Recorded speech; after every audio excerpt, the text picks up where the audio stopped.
दोस्तों IDFC first bank की बात यहाँ पे दो तीन बड़ी ब्रेकिंग न्यूज निकल के आ रही है जिनको हम एक एक करके डिस्कस करेंगे। मर्जर के पहले यहाँ पे बहुत सारी एक्टिविटीज बढ़ चुकी है, कुछ नई अपॉइंटमेंट हो रही है और कुछ रेजिग्नेशन हो रहे हैं। इसके अलावा कंपनी अपना क्वार्टर 3 का रिजल्ट भी लेके आ रही है, इसकी जानकारी भी एक्सचेंज को दे दी गई है। तो यहाँ पे इन सारी बातों को समझने की कोशिश करेंगे और क्या मर्जर के पहले आईडीएफसी फर्स्ट बैंक में हमें इन्वेस्टमेंट करना चाहिए, क्योंकि मर्जर के बाद आप समझ सकते हो इसकी साइज और बिजनेस आपको बढ़ता हुआ दिखाई देगा और आने वाले समय में इंडिया की टॉप 5 बैंकों में शुमार हो सकता है आईडीएफसी फर्स्ट बैंक का भी। तो यहाँ पे बहुत सारी बातें हैं जिसको इस वीडियो के माध्यम से डिस्कस करेंगे और आने वाले समय इसकी संभावनाओं को तलाशेंगे। लेकिन फ्रेंड उससे पहले अगर आप पहली बार हमारे चैनल पर आए तो चैनल को सब्सक्राइब कर दीजिए, एक बेल आइकॉन दबा दीजिए ताकि जब भी नया वीडियो बने पहला नोटिफिकेशन आपको मिले। वीडियो पसंद आए तो लाइक से जरूर कीजिए। चलो फ्रेंड्स वीडियो स्टार्ट करते हैं। मैं हूँ आपका दोस्त एस बी दवे और हमारे अपने चैनल ऑनलाइन कमाई में आपका बहुत बहुत स्वागत है। तो सबसे पहले अगर हम निफ्टी प्राइवेट बैंक की बात कर ले तो आप देख सकते हो कि 24,875 के स्तर पे क्लोजिंग थी, जहाँ पे हमें 0.23% की गिरावट देखने को मिली फ्राइडे के दिन। और निफ्टी बैंक में भी गिरावट थी, 48,292 के स्तर पे 216 पॉइंट की बड़ी गिरावट थी, यानी 0.45% की गिरावट थी निफ्टी बैंक में। यानी निफ्टी बैंक में गिरावट बड़ी थी, प्राइवेट बैंक में थोड़ी सी गिरावट कम थी, लेकिन माहौल गिरावट का था और इसी वजह से जो तेज़ी थी वो थमी है आईडीएफसी फर्स्ट बैंक में। क्लोजिंग तो पॉजिटिव रही है लेकिन तेज़ी नहीं बन पाई क्योंकि पूरे बैंकिंग सेक्टर में दबाव था। अब आईडीएफसी फर्स्ट बैंक की बात करें तो स्टॉक की शुरुआत हुई 89.40 पर पॉजिटिव शुरुआत हुई क्योंकि क्लोजिंग थी गुरुवार की 88.70 के आसपास। इंट्राडे में 89.90 का हाई भी बना, जो लो है वो 87.85 का। तो देख लो कि इंट्राडे में कुछ गिरावट भी हुई लेकिन निचले लेवल से खरीदारी के दम पे पॉजिटिव क्लोजिंग देने में कामयाब रहा स्टॉक। अंत में 88.80 के आसपास क्लोजिंग रही, जहाँ पे 0.11% की तेजी देखने को मिली। अब इसकी परफॉर्मेंस को देखें तो 22 दिसंबर को स्टॉक 88.45 के आसपास था, जहाँ पे 0.1% की तेजी बनी। 26 दिसंबर की बात करें क्लोजिंग 88.50 के आसपास हुई, जहाँ पे 0.1% की मामूली सी तेजी फिर से बनी। और 27 दिसंबर की बात करें क्लोजिंग 88.85 के आसपास, जहाँ पे 0.4% की तेजी बनी। बात करें 28 दिसंबर की तो क्लोजिंग 88.70 के आसपास, जहाँ पे 0.2% की तेजी बनी। और 29 दिसंबर की बात करो 88.90 के आसपास क्लोजिंग थी, जहाँ पे 0.2% की फिर से तेजी बनी। तो बिल्कुल सीमित दायरे में ही स्टॉक ट्रेड कर रहा है, एक तरह से कंसोलिडेट हो रहा है, एक बड़ी तेजी के लिए तैयार हो रहा है। आप देख सकते हो कि पिछले 4-5 ट्रेडिंग सेशन में स्टॉक 88 के आसपास ही है। अब इसकी परफॉर्मेंस को आप देख ही सकते हो, 52 रुपीज़ इसका 52 वीक का लो, लेकिन जो हाई है वो 100 यानी निचले लेवल से पैसे लोगों के डबल हुए। ऑल टाइम लो रेंज इसकी 17.65 और हाई 100 का है। फिलहाल ऊपर के लेवल से आपको 10-11 रुपये नीचे स्टॉक दिखाई देगा। यहाँ पे एक बड़ी अपडेट निकल के आ रही है। सुकेतु कापड़िया जो देख दो कि इंटरनल ऑडिट के हेड थे, उन्होंने रेजिग्नेशन दिया है बैंक से और इसके पीछे उन्होंने रीज़न भी बताया। उन्होंने रिज़ाइन किया। उनका कहना है कि मुझे बहुत खुशी थी कि मैं आईडीएफसी फर्स्ट बैंक से जुड़ा और इसके साथ काफ़ी साल हमने अच्छा काम किया, लेकिन अब मुझे एक अच्छी अपॉर्चुनिटी और मिल रही है और इसी की वजह से, उस मौके की वजह से मैं यहाँ पे रिज़ाइन कर रहा। तो अपने दूसरे मौके की तलाश में उन्होंने रेजिग्नेशन दिया है। तो ये जो आप देखें तो 31 दिसंबर 2023 यानी आज से यहाँ पे उनका देखो कार्यकाल जो पूरा होता है वो दिखाई देगा।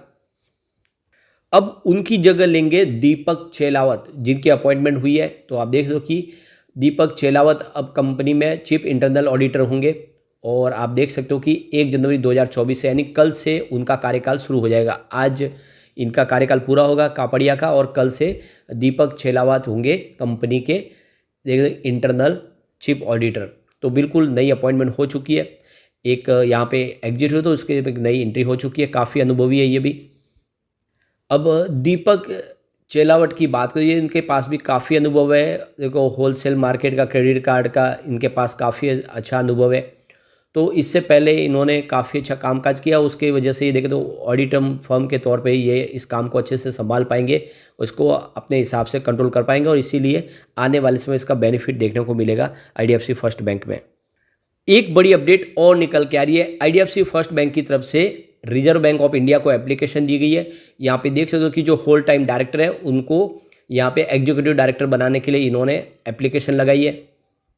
तो यहाँ पे बैंक में देखो कि प्रदीप कुमार नागराजन जो इस समय होल टाइम डायरेक्टर है, उसको एग्जीक्यूटिव डायरेक्टर बनाने के लिए आरबीआई से परमिशन मांगी गई है।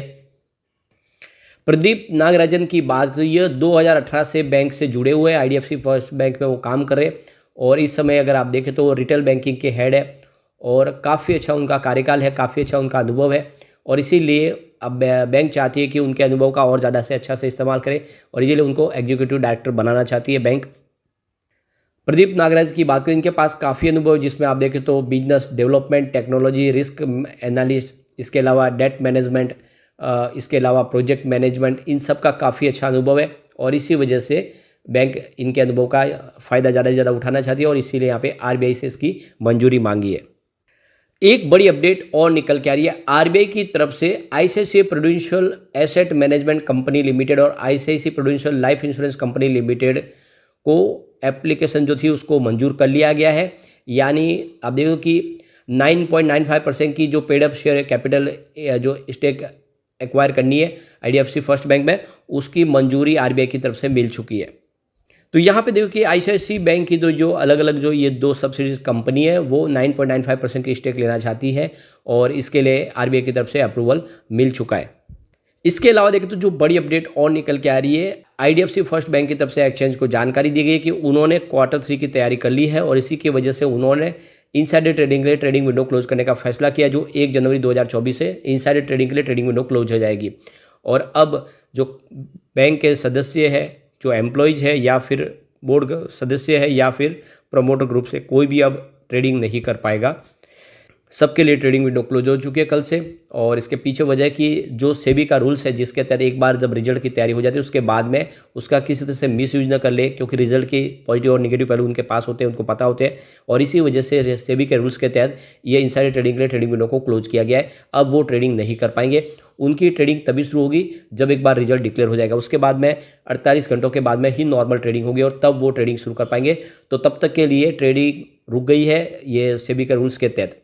अब यहाँ पर रिजल्ट की संभावना क्या रह सकती है, तो आप देखें तो लगातार अच्छे रिजल्ट दे रही है बैंक। देख सकते हो रिवेन्यू दिसंबर 2022 में 5,912 करोड़ के आसपास था, वो सितंबर 2023 में बढ़ के 7,356 करोड़ तक पहुँच गया। और यहाँ पे अगर हम बात करें कंपनी के अदर इनकम की, तो देख सकते हो कि दिसंबर 2022 में 1,152 करोड़ के आसपास थी, जो सितंबर 2023 में बढ़ के 1,410 करोड़ तक पहुँची। तो अदर इनकम भी बढ़ी है। अब यहाँ पे नेट प्रॉफिट आफ्टर टैक्स की बात करें, दिसंबर 2022 में 617 करोड़ के आसपास प्रॉफिट था बैंक का, जो सितंबर 2023 में बढ़ के 747 करोड़ तक पहुँच गया। तो काफ़ी शानदार बढ़ा है प्रॉफिट। ईपीएस में भी बड़ा वृद्धि हुई है, 0.99 रुपीज़ के आसपास था दिसंबर 2022 में, जो 1.11 रुपीज़ तक आ गया है। पिछले 4-5 सालों की बात करें तो काफ़ी शानदार आंकड़े देखने को मिल रहे हैं। मार्च 2021 में बैंक का रिवेन्यू 15,968 करोड़ के आसपास था, जो TTM 26,561 करोड़ तक पहुँच गया है। अब यहाँ पे नेट प्रॉफिट आफ्टर टैक्स की बात तो मार्च 2021 में पूरे साल का 483 करोड़ के आसपास था, वो TTM 2,911 करोड़ तक पहुँच गया। ज़बरदस्त बड़ा है यहाँ पे प्रॉफिट, कई गुना प्रॉफिट में इजाफा हुआ है। ईपीएस में भी अच्छी खासी वृद्धि हुई है, 0.85 रुपीज़ के आसपास था मार्च 2021 में, जो TTM में बढ़ के 4.43 रुपीज़ तक पहुँच गया। तो आप देख सकते हो बैंक का कारोबार बहुत तेज़ी से बढ़ रहा है। और अब आईडीएफसी बैंक का मर्जर होने जा रहा है, तो आईडीएफसी लिमिटेड और आईडीएफसी फाइनेंशियल होल्डिंग कंपनी का जो मर्जर है उस मर्जर को मंजूरी मिल चुकी है और ये आईडीएफसी फर्स्ट बैंक का हिस्सा बनने जा रही है। आरबीआई की तरफ से इसकी रजामंदी दे दी गई है। तो ये पूरी एकदम मर्जर की प्रक्रिया पूरी होने के बाद बिजनेस आपको बिल्कुल बढ़ता हुआ दिखेगा, साइज और डिसीजन मेकिंग प्रोसेस सारा आसान हो जाएगा, काफ़ी खर्च में कटौती होगी और ऐसे में आने वाले समय में आईडीएफसी फर्स्ट बैंक ज़बरदस्त रिटर्न दे सकते हो। और ऐसे में अभी आपके पास मौका है कि मर्जर के पहले खरीदारी करें, आने वाले समय आपको ज़बरदस्त रिटर्न मिल सकता है। लेकिन फ्रेंड, कोई भी इन्वेस्टमेंट करने से पहले अपने फाइनेंशियल एडवाइजर से बड़े ले ले या अपना खुद का रिसर्च करें, क्योंकि मैंने वीडियो आपके एजुकेशनल पर्पज़ के लिए ही बनाया। वीडियो पसंद आए तो लाइक से जरूर कीजिए और चैनल को सब्सक्राइब कर दीजिए। Thank you.